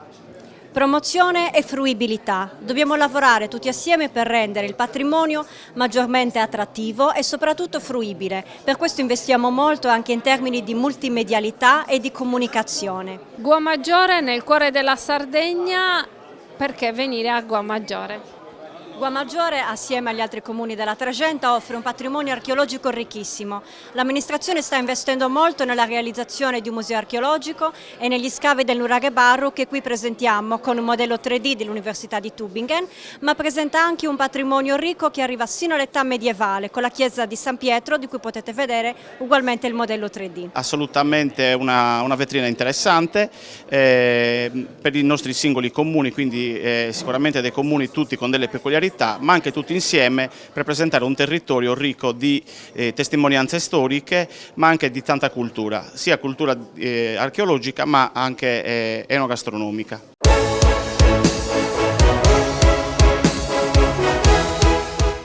Cofimer, Consorzio di Garanzia Collettiva Fidi, dal 1977 a sostegno del terziario. Il partner migliore nella ricerca di finanziamento più adatto a voi e nella trattativa per ottenere un fido alle migliori condizioni. Cofimer, il primo consorzio di garanzia collettiva Fidi a sostegno del terziario, in Sardegna.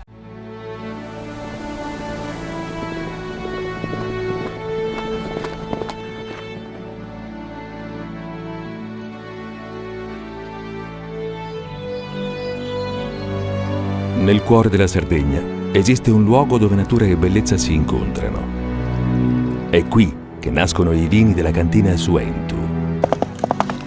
Suentu, vini nuovi da terre antiche.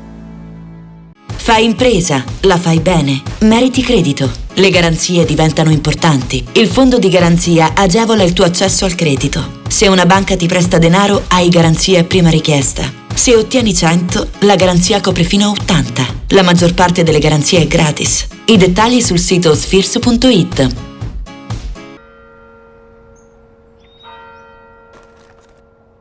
E tu? Filiere Ghinisesi. È nata la pasta Ercole.0, l'unica di filiera sarda al 100%, certificata dal grano alla tavola. Scopri il nuovo gusto Cellino nel tuo supermercato di fiducia.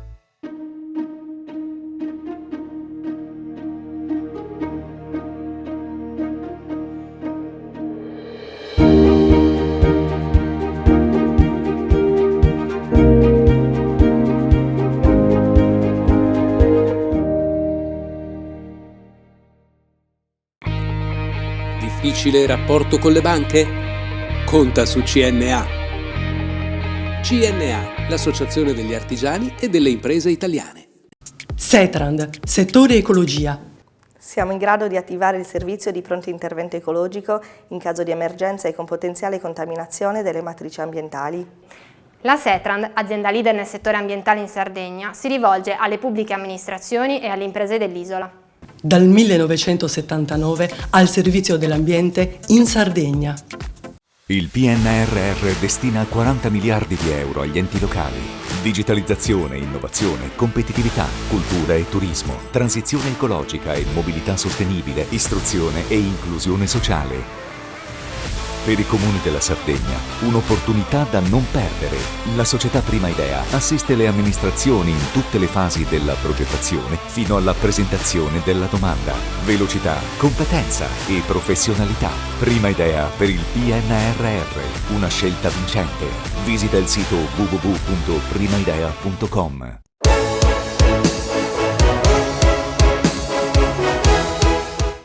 Un video wall quest'anno promuove non solo l'archeologia più antica, ma anche il romanico, un aspetto della Sardegna decisamente meno noto. Sicuramente meno noto del nuragico, sul quale la promozione del turismo culturale sardo si muove da tempo. Il romanico di breve gestazione, diciamo così, ha invece un grande futuro nella promozione del turismo dei monumenti culturali della Sardegna. Sono oltre 150 le chiese romaniche censite in Sardegna, un piccolo universo del romanico come stile, perché racchiude in sé diversi stili che arrivano dalle maestranze che si spostavano in Sardegna nei 4 giudicati e che avevano stili di costruzioni diverse, oltre agli ordini monacali, e quindi una grande promozione al turismo anche quest'anno per far conoscere il turismo sardo, quello culturale, quello medievale, che è rappresentato da questo grande parco monumentale del romanico sardo. Grandi suggestioni attraverso delle immagini fascinose. Sì, perché le immagini riprendono anche particolari che magari sfuggono nella vista d'insieme del monumento e che sono invece molto evocativi, molto significativi, molto emozionanti, alcune scritte che troviamo incise nella pietra da quasi 1 migliaio d'anni e che sicuramente ci aiutano a immergersi in questo mondo straordinario del mondo giudicale sardo. Si è firmato qualche anno fa un accordo che mette insieme, cuce e tesse un ricamo europeo delle stele Menhir. Sì, il mondo della statuaria preistorica è un mondo in straordinaria evoluzione, nuove scoperte, nuove indagini su tutto il territorio nazionale, in tutta Europa, fino al Caucaso, fino al Mar Nero, investendo il Nord Africa, investendo un territorio amplissimo che dall'Atlantico occupa, diciamo, terre, uomini, popolazioni, comunità e soprattutto il nostro grande mar Mediterraneo. Al centro di questo grande mare c'è la nostra isola, nella parte occidentale, che si trova lì a, diciamo, essere in grado di recepire fenomeni, culture, idee che si spostano da Oriente a Occidente, che si incontrano, guarda caso, proprio nella nostra isola. E qui nel giugno del 2017, proprio a Laconi, nacque la Rete Nazionale dei Musei che si occupano di statue preistoriche, statue dell'età del rame, della prima età del rame, stiamo parlando di 3200-3000 anni prima di Cristo, un fenomeno che è accomunato da un linguaggio comune, che è proprio quello delle grandi statue. Le statue preistoriche sono il primo vero esempio di cultura che uniforma popoli solo apparentemente lontani, ma che avevano un unico credo, avevano un'unica religione e questa religione li uniformava, dall'Atlantico appunto agli Urali, dall'Atlantico fino al Mar Nero e la Sardegna al centro di questo grande bacino che è appunto il Mediterraneo. Il legame con l'acqua e queste pietre. Le pietre dell'acqua sono il sogno che attraversa un viaggio. I sardi hanno avuto per millenni e hanno dato alla pietra un significato incredibile. Dapprima i menhir, assieme alle Domus Deianas che altro non sono che delle grotticelle funerarie scavate a migliaia nelle rocce sarde.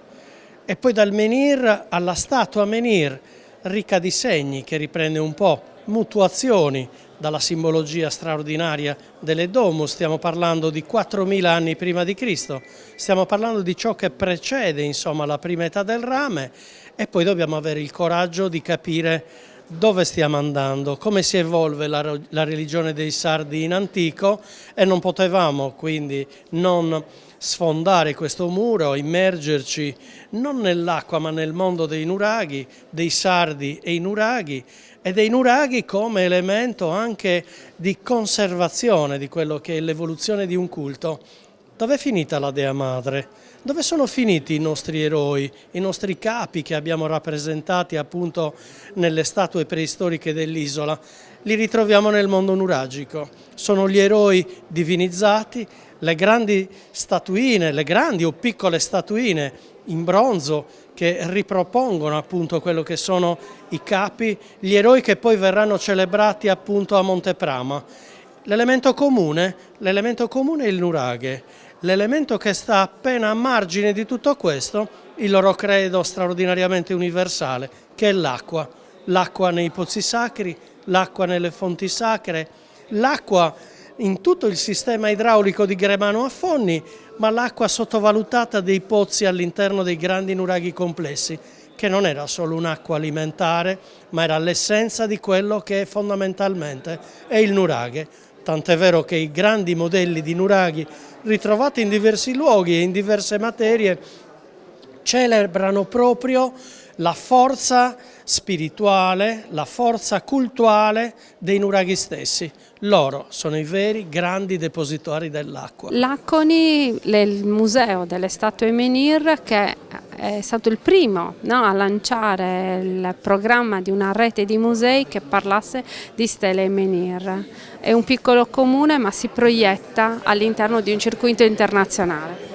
Sì, verissimo, diciamo che entriamo qui al Turisma in Punta di Piedi, siamo veramente felici di poterci partecipare.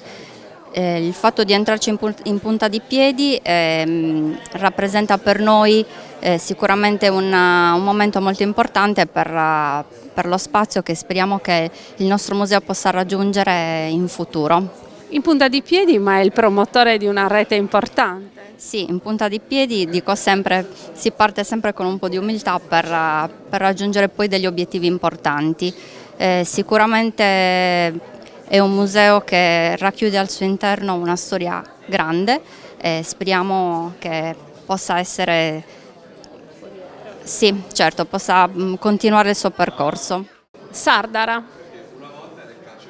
il castello, ma tutta la romanità più profonda e le antichità ancora più indigene, no? Che raccontano una storia. Perfetto, Sardara racchiude un po' quello che diciamo va dal periodo prenuragico sino al medievale, quindi è documentata e manifestata anche nella sua parte architettonica quello che è stato il passaggio umano nel paese di Sardara. Ma iniziando da Sant'Anastasia, dove c'è il primo nucleo abitativo di Sardara, passando anche per il centro storico. Nel centro storico noi troviamo quegli elementi di cui abbiamo evidenziato prima, che quindi è il romanico. Passiamo a San Gregorio. San Gregorio è una chiesa romanico-gotica di maestranze pisane, dove manifesta anche quell'arte e quelle elaborazioni architettoniche legate anche a un contesto religioso che hanno fatto sì che la Sardegna sia importante anche per questo passaggio umano. È ancora conveniente investire in cultura e in un'occasione così grande internazionale come il Turisma a Firenze? Conviene investire in cultura anche perché siamo diciamo in quello che è il tempio della cultura nazionale ma anche internazionale. Tantissimi sono gli ospiti di rilievo che contribuiscono a rendere grande questa manifestazione. Noi siamo qui come Trecenta, siamo qui come Suelli a portare i nostri beni culturali e tutto il nostro patrimonio che da millenni abbiamo in Sardegna. Io sono Paola Carta, assessore al turismo del Comune di Guasila, in questo caso anche in veste di autrice di un racconto che vuole promuovere la Tregenta attraverso gli occhi di Idria, la protagonista di una storia che attraverso la sua crescita nelle varie tappe della Tregenta porterà anche le persone a incuriosirsi del territorio. Abbiamo, oltre all'Unione dei Comuni, abbiamo avviato un progetto che si chiama Tregenta Experience, abbiamo già fatto la prima edizione questo autunno del 2022 con la visita alle giornate in ogni singolo comune, nei siti archeologici e anche delle degustazioni agrogastronomiche. Adesso partirà la seconda edizione che è divisa in 2 parti, sarà in aprile e poi in autunno. Quindi la seconda edizione per 3 anni promuoveremo il nostro territorio e i nostri siti archeologici. Il nostro obiettivo è quello di far conoscere i nostri territori, ma soprattutto di farli conoscere in maniera intelligente, quindi con un circuito che miri non solo a valorizzare le emergenze archeologiche e culturali che abbiamo, ma anche e soprattutto quello che possiamo offrire in materia di enogastronomia, eccetera. Quindi abbiamo una grossa tradizione. Qui siamo rappresentati 2 volte perché siamo anche con l'isola del Romanico e quindi insomma la mia presenza qui è soprattutto per dare valore e spessore al nostro comune e comunque alla Tregenta e insomma alla Sardegna. Fondazione Montipram a Firenze, promozione, didattica, ricerca scientifica, tutto insieme proiettati in uno spazio internazionale. Infatti il tema che abbiamo scelto di approfondire è proprio quello della promozione dell'archeologia della Sardegna, un tema molto importante che ha toccato anche ieri il nostro Presidente nella sua esposizione, perché si sta cercando proprio di internazionalizzare attraverso l'immagine dei guerrieri di Monteprama, internazionalizzare l'archeologia della Sardegna, quindi utilizzare i giganti come ambasciatori per parlare dell'archeologia, del turismo culturale in Sardegna. E proprio su questo l'iniziativa che stiamo portando avanti è quella con il Metropolitan Museum di New York, con cui è stato siglato un accordo nell'autunno scorso, nel mese di novembre, e che appunto dal mese di maggio porterà l'archeologia della Sardegna, porterà i giganti di Monteprama in uno dei musei più importanti e più prestigiosi al mondo. Il progetto è circolare, cioè l'opera di infrastrutturazione dei siti archeologici di Monteprama, di Taros, la riapertura di San Salvatore, insomma mettere a disposizione il Parco Archeologico Naturale del Sinis ai visitatori, ma non solo ai visitatori, anche ai sardi, anche agli abitanti di Cabras è naturalmente l'obiettivo principale. Parte anche l'attività legata alla ricerca con le campagne di restauro e le nuove campagne di scavo e naturalmente non si ferma l'opera di promozione, di valorizzazione. Partecipare ai saloni, alle borse, alle fiere significa far conoscere a un numero sempre più grande di persone la bellezza non solo di questi posti incontaminati, il paesaggio, il mare, la natura, ma anche naturalmente la grandissima storia. Noi raccontiamo una storia che spazia nell'arco di 7000 anni, dal V millennio a.C. fino all'età giudicale. Abbiamo la responsabilità, naturalmente attraverso l'acceleratore dei giganti di Monteprama, di raccontare una storia che è ancora viva, quella della presenza dell'uomo in quella porzione di Sardegna, ma raccontando quella porzione di Sardegna credo che raccontiamo tutta l'isola. Infrastrutturazione. La rete, dopo 30 anni, una rete nuova recinge gli scavi. San Salvatore finalmente diventa realmente uno spazio fruibile. E poi cos'altro? Ma Taros è naturalmente il nostro gioiello che va ancora di più coccolato e valorizzato. In effetti erano tanti anni che non si riusciva a fare interventi strutturali. Siamo partiti da rifare la perimetrazione, cioè la rete che raccoglie l'antica città di Taros con le sue diverse sedimentazioni storiche naturalmente, ma adesso con 2,5 milioni del PNRR partirà anche il progetto legato all'accessibilità del sito, i punti ombra, l'accesso anche per i vari diversamente abili, ma anche un accesso più consapevole per tutti i visitatori e le visitatrici. Faremo già pronto, già approvato il progetto per il nuovo centro servizi, il nuovo bookshop. Noi pensiamo che entro un triennio chi tornerà a Taros quasi non la riconoscerà, speriamo, per i servizi che saremo in grado di dare. San Salvatore, l'ipogeo, l'antica chiesetta, riapre alle visite dopo 4 anni. La riapertura è prevista per il 21 di giugno, il cantiere terminerà una decina di giorni prima, è il tempo di fare un piccolo restario, una piccola operazione di pulizia e di definire con la soprintendenza le modalità attraverso le quali questa riapertura potrà essere fatta. Anche questo è un grande obiettivo. E poi c'è naturalmente Monteprama. Dopo 49 anni abbiamo portato i servizi, l'energia elettrica e l'acqua, che sono alla base del centro servizi che sta nascendo a disposizione di chi deve fare le attività di ricerca e di scavo. Subito dopo verrà definito l'iter del concorso internazionale di idee per la musealizzazione del sito. Anche qui in un triennio noi pensiamo che chi andrà a Monteprama, chi tornerà a Monteprama si accorgerà finalmente che quello è un sito archeologico, cosa che per 49 anni non è stata possibile.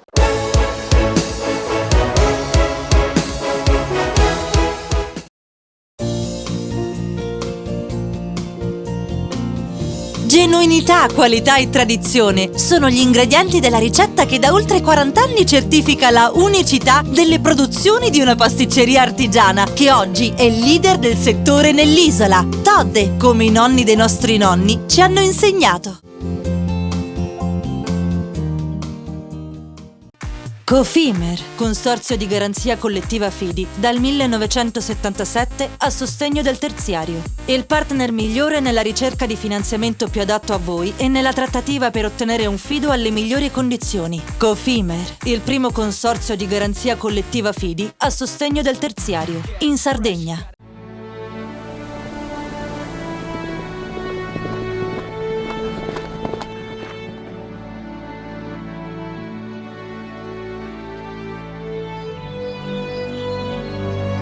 Nel cuore della Sardegna esiste un luogo dove natura e bellezza si incontrano. È qui che nascono i vini della cantina Suentu. Suentu, vini nuovi da terre antiche. Fai impresa, la fai bene, meriti credito.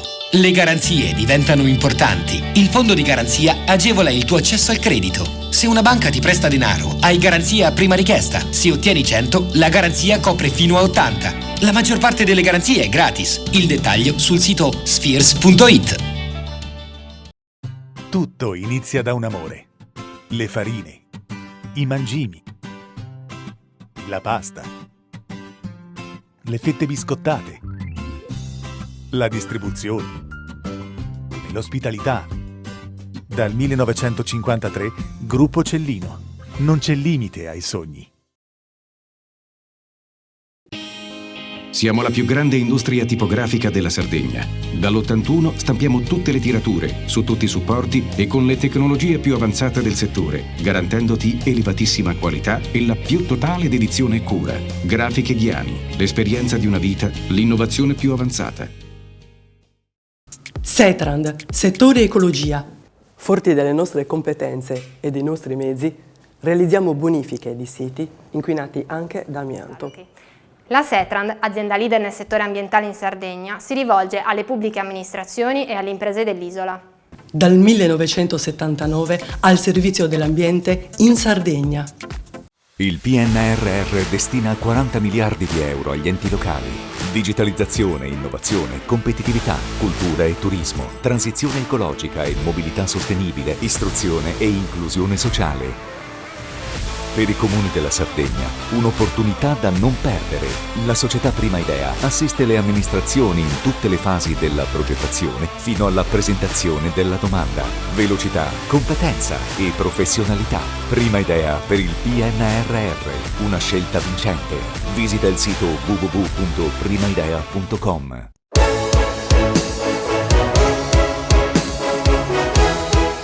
E anche questa settimana siamo arrivati in chiusura di trasmissione e lo facciamo nella concessionaria di Cagliari del gruppo Special Car, parlando di automobili, di motori termici, di quanto è stato deciso a livello europeo nel rimandare l'appuntamento con il pensionamento dei motori tradizionali con delle scelte. Una di queste riguarda la novità e-fuel. Per saperne di più abbiamo coinvolto Nicola Vacca. Che cos'è l'e-fuel?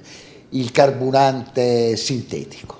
L'e-fuel è un carburante che viene ottenuto per elettrolisi, quindi si utilizza l'acqua, viene scomposta nei suoi elementi base, quindi l'idrogeno e l'ossigeno, e rimiscelato poi col CO2 si ottiene un e-metanolo. L'e-metanolo poi può produrre l'e-fuel per le macchine o l'e-kerosene per gli aerei.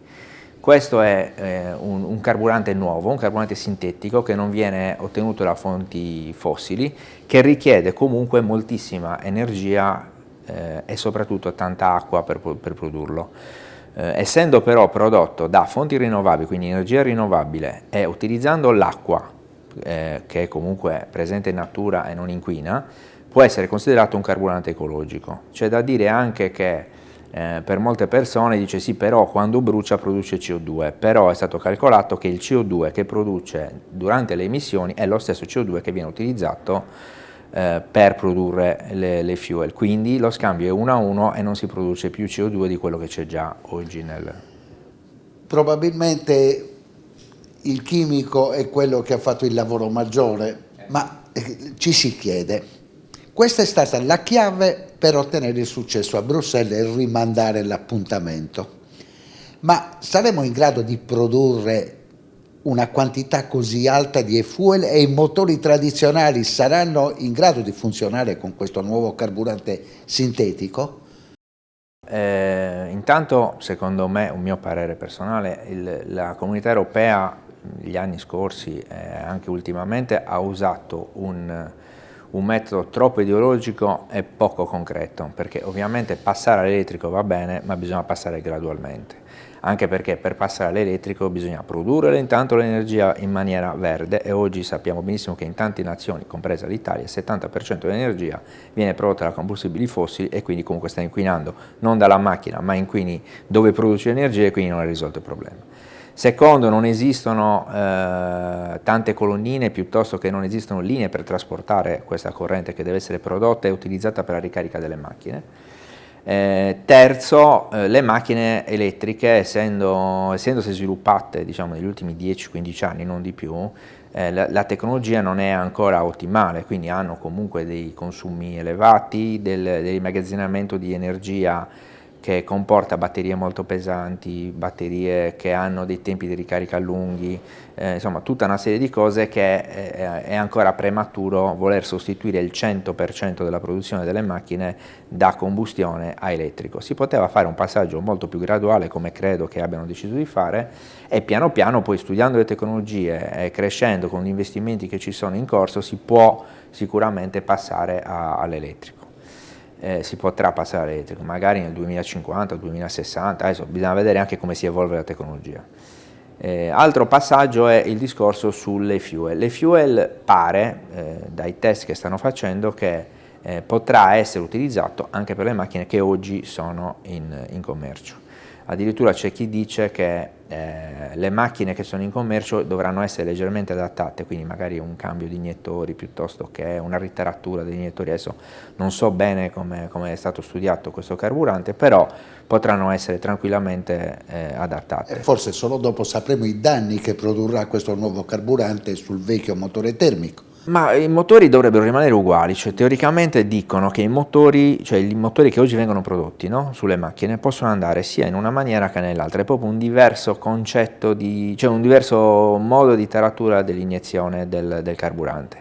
Per esempio esistono anche, allora a me quello che mi ha dato fastidio è questo approccio veramente ideologico della Comunità Europea, andare solo sull'elettrico, perché per esempio altre soluzioni si possono avere con l'idrogeno, si possono avere con le fuel, si può avere con i biocarburanti, cioè ci sono tante soluzioni per abbassare il CO2 e per inquinare meno, per eliminare le polveri sottili, quindi voglio dire, perché fissarsi con solo l'elettrico o fare una legge dove dici dal 2035 si possono essere immatricolate macchine solo elettriche? Non ha nessun senso, tu devi fare una legge dove dici dal 2035 mi devi abbattere le polveri. Organizzazioni di settore, vi state facendo sentire a livello europeo? Beh sì, diciamo che sia i concessionari, ma soprattutto i produttori, sia l'UNRAE, che è l'associazione dei produttori di case automobilistiche italiana, ma anche quella europea, piuttosto che anche chi produce. Esiste un'associazione di produttori di pezzi meccanici per le auto, quindi motori, tutte le parti che servono per i motori, hanno fatto delle grosse proteste, perché ovviamente tutto questo non fa altro che spostare la manodopera dall'Europa alla Cina e dare un vantaggio tecnologico di 100 anni che noi avevamo rispetto alla Cina nella produzione dei motori endotermici, l'abbiamo passata in mano alla Cina. Quindi sicuramente chi ha lavorato a queste leggi non ha tenuto conto di tutta una serie di danni che sta creando a noi europei. Ancora qualche curiosità che riguarda la durata della batteria nel motore elettrico. Oggi una macchina quanti chilometri può fare massimo con la stessa batteria? Intanto le case automobilistiche danno una garanzia di 8-10 anni secondo la casa automobilistica, massimo 100.000 km. Questo più o meno è... A 100.000 km dovresti cambiare la batteria. Le garanzie che danno, le garanzie. Poi è ovvio che così come per i telefonini, con le tecnologie attuali, le batterie hanno un calo, ok, di immagazzinamento, quindi di percentuale di sfruttamento dell'energia, man mano che invecchiano, sia per come vengono ricaricate, sia per come vengono usate, sia perché invecchiano, hanno questo calo. E quindi può essere che magari una macchina verso gli 80.000, 100.000 km, dipende anche da quanti anni lo fai o da come l'hai ricaricata, può arrivare al 70, 60, 50% della ricarica, quindi non ricarica più al 100%, quindi l'autonomia della macchina si riduce. Sul costo dell'autovettura quanto incide il costo della batteria? Incide più del 50% il costo della batteria, tra il 50 e il 60%. Allora, intanto c'è da precisare che non tutte le macchine possono fare ricarica veloce, perché tutte le macchine che sono nate sino a qualche anno fa non avevano la possibilità di fare la ricarica in corrente continua, perché la ricarica rapida sopra i 60 kW viene fatta solo in corrente continua. Quindi intanto c'è questo problema, che già per esempio tecnologicamente alcune macchine non possono fare certi tipi di ricarica. Le ricariche rapide, secondo i tecnici, dicono che non creano nessun tipo di problema, però poi alla fine io credo che una ricarica eccessivamente rapida, così come per i telefonini, possa diminuire un po' la durata della batteria.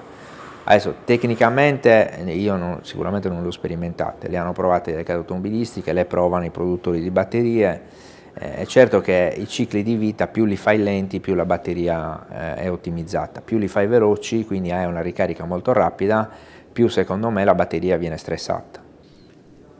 Bilancio del 2022 del mercato dell'auto. Nel 2022 c'è stata una ripresa leggera del mercato, non quanto sarebbe dovuta essere, perché purtroppo non c'erano prodotti.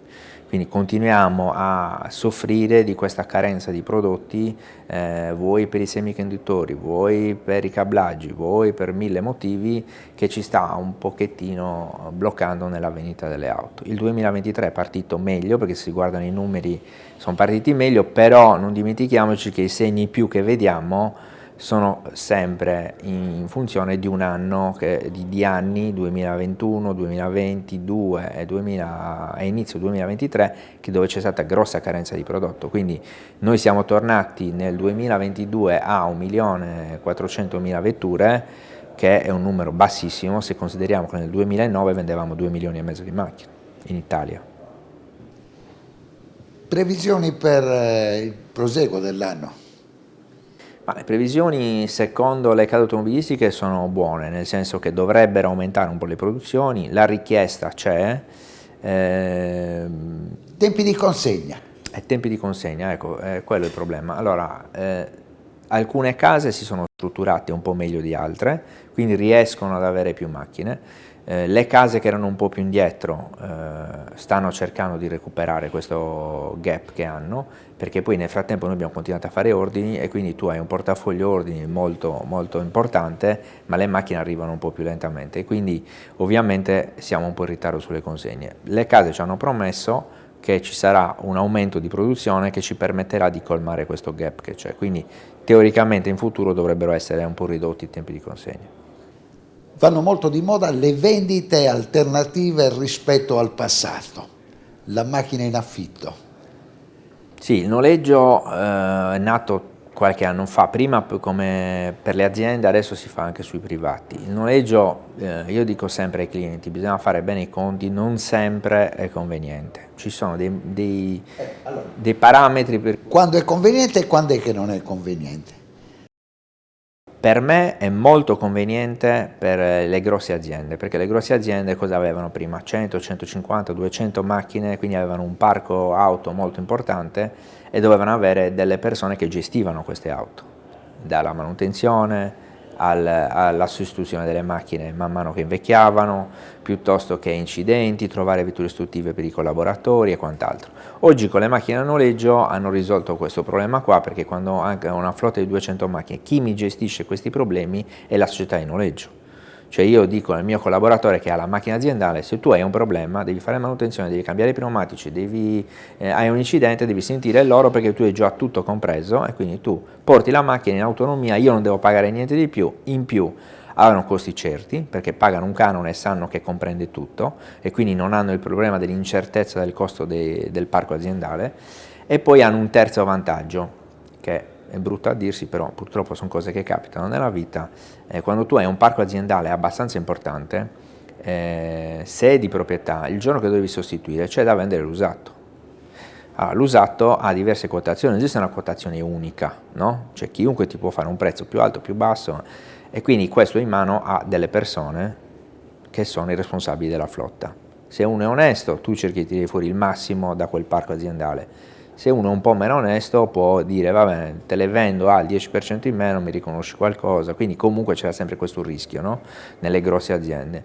Tutto questo viene tagliato fuori dal noleggio, perché il noleggio l'azienda sa, mette già a bilancio un costo per ogni macchina, sa che gli costa quello, non ha il problema di rivendita, non ha nessun tipo di problema, viene gestito tutto dalla società di noleggio. Per le aziende sicuramente è molto conveniente, medio, grandi, piccole. Un altro vantaggio che hanno, che c'è ancora per poco sui noleggi, che c'è stato e che penso che adesso verrà tolto, è il fatto che nella CR, nella centrale rischi delle società / dei privati, non viene segnalato il valore del noleggio. Cioè il leasing sì, i finanziamenti sì, i mutui sì, ma nella centrale rischi non vengono messi in noleggio. Quindi voi pensate a un'azienda che ha degli affidamenti bancari, chi va a vedere gli affidamenti vede che ha affidamenti, mutui, leasing, non vede che magari ha 100 macchine a noleggio che valgono 1.000 euro l'una al mese e quindi sono 100.000 euro, quindi quel costo non lo vede, viene nascosto, no? E questo diciamo è un vantaggio per chi ha necessità di avere tante macchine e non comparire nella centrale rischi per abbassargli poi o il rating oppure togliergli un pochettino di affidamenti. Questo è un vantaggio che avevano. Pare che adesso normativamente l'Italia si stia adeguando, quindi verrà segnalato su centrale rischi anche il noleggio. Questo diciamo era un altro vantaggio. I privati dipende, allora il privato deve considerare che ha dei costi, ok, fissi ogni mese, e alla fine del noleggio non ha più nulla, mentre se tu invece compri una macchina, la gestisci bene con attenzione, alla fine ti trovi un valore dell'usato. E quindi comunque i soldi che hai investito, che hai speso, non li hai buttati, perché comunque è un valore finale che ti permette di recuperare qualcosa. Lì dipende sempre che macchina compri, che valore residuo ha, cioè ci sono tutta una serie di considerazioni, quindi secondo me va visto caso per caso, non è semplicemente faccio il noleggio perché adesso va di moda il noleggio, piuttosto che compro la macchina perché sono un privato, devo comprare la macchina. Ci sono, secondo cosa compri, delle convenienze a fare il noleggio piuttosto che invece fare l'acquisto. Siamo alle conclusioni, sta per partire la sigla di chiusura. Parliamo di usato. È vero che è lievitato il valore delle macchine? Sì, è una conseguenza del fatto che c'è meno offerta. C'è tanta richiesta e meno offerta perché? Per 3 motivi principali. Il primo motivo è perché siamo 2 anni che abbiamo meno prodotto nuovo, quindi ritiriamo meno usato perché consegniamo meno nuovo e quindi ovviamente c'è meno usato sul mercato. Secondo, perché tutto l'usato che si riversava con le macchine nostre aziendali, le macchine dei parchi auto delle case automobilistiche che cambiavano le macchine ogni 3-4 mesi, adesso non le cambiano più, le tengono un anno, le macchine a noleggio che venivano ritirate dagli utilizzatori sostituite con le nuove, essendoci meno nuovo, sono stati allungati i contratti di noleggio e quindi ci sono meno usati sul mercato. È ovvio che se c'è meno usato e una forte richiesta il prezzo tende a salire, è una legge di mercato. Ma può accadere che arriva in concessionario un cliente, chiede l'auto, consegna a 4 mesi e che poi cambia radicalmente la sua prospettiva e acquista un usato? Sì, no, capita, ci sono dei clienti che magari vengono convinti di acquistare un nuovo, poi magari comprano un usato, o viceversa, vengono per comprare un usato, poi magari gli facciamo delle offerte finanziarie vantaggiose e compra il nuovo. Capita, non c'è niente di strano, cioè noi siamo disponibili a qualsiasi tipo di cambiamento, non è un problema, per noi non è un problema, l'importante è accontentare i clienti. Grazie davvero per la collaborazione, abbiamo avuto la possibilità di guardare il mondo dell'auto, soprattutto per quel che riguarda le prospettive future. Siamo in chiusura di trasmissione, ci vediamo tra 7 giorni.